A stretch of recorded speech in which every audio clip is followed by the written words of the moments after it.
another episode of Silver Fox Travels.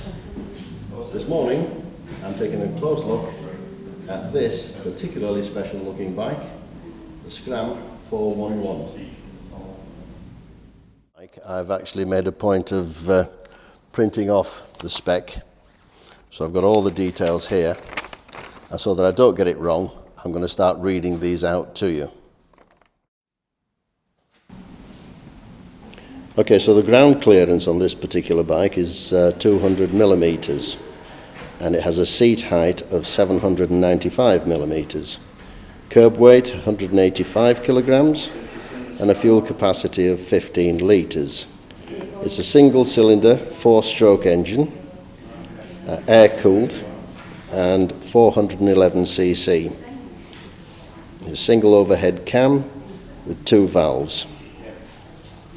Maximum power on this is 17.88 kilowatts at 6,500 RPM, which is about 23 horsepower. It's a 5-speed gearbox. The front suspension is telescopic 41mm forks with 190mm of travel, and on the rear the monoshock with linkage is 180mm. Front wheel is a 19-inch and the rear wheel is a 17-inch. So this particular bike is actually the road-going version of the Himalayan, which is why the wheels are that bit smaller, and it's more designed for travelling around the country lanes as opposed to going too much off-road, although it does have a little bit of off-road capability. Over at this side is what it's based on, which is the Royal Enfield Himalayan, and of course this is much more designed for getting out there on the rough stuff. Now, of course, these bikes come with all sorts of optional extras, and as I'm looking around, I can see over there's a very nice classic 350 which appears to have some bar end mirrors. So let's go and take a closer look at that whilst we're here.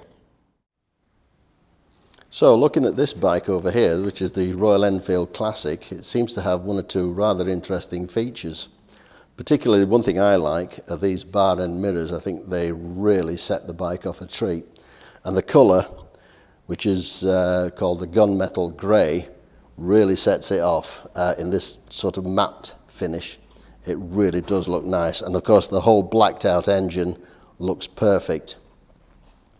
There's 1 or 2 extras on this bike which I believe are on the way. One, I understand, is going to be a lowered seat, and of course the major extra on this bike, the one that's the most important to this bike, is the fact that my name is on the logbook. Yes, this is my bike. This is the announcement that I was going to make, and I'm going to be taking this bike home. She's coming home with me. Of course, I'm going to have to think of a name for it. The Honda, as you know, is called the Silver Fox, so we're going to have to think of a new name for this one, and I'm leaning towards the Cub, but we'll see how that goes. Perhaps you can give me some suggestions, clean, of course. Right, so there's only one thing that remains to be done, and that's to get this girl out on the road. So without further ado, let's get her ready and we'll get out there and enjoy the road. But first,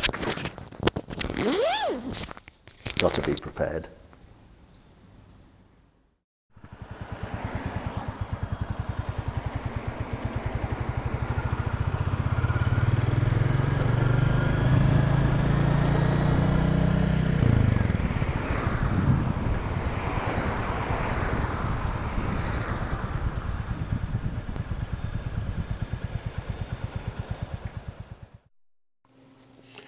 So anyway, it was at this point that the helmet camera decided not to play anymore.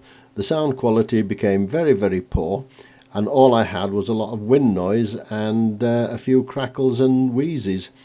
So anyway, what I'll do is I'll talk you through how I felt as I was riding the bike, and I have to say it was absolutely fantastic.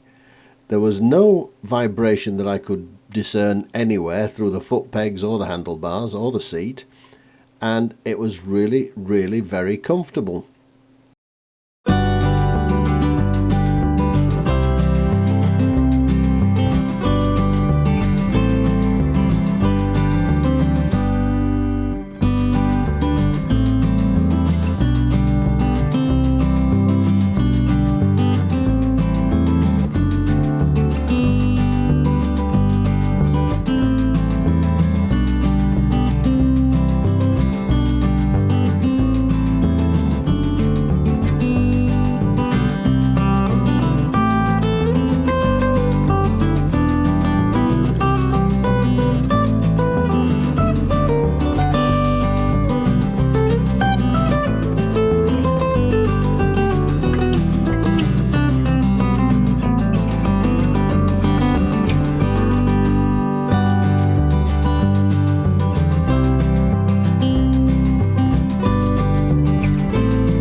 Pulling up this hill up towards Baildon Moor was an absolute breeze. It didn't seem to struggle at all, and the gearing seemed to handle it really, really well.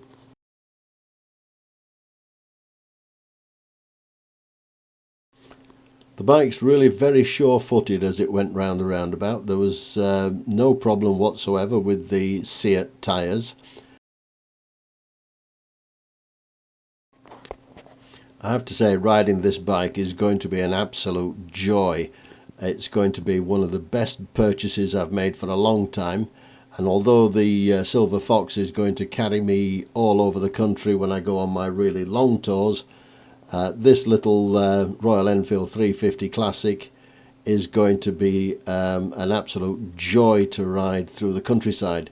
I'm really, really looking forward to getting up into the Dales on this little girl, and I hope you'll join me, and we'll have a really good time as we do it.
Anyway, as I make my way home from this point on, I'll end the video here, and as usual, look after yourselves, look after the people around you, and until next time, bye for now.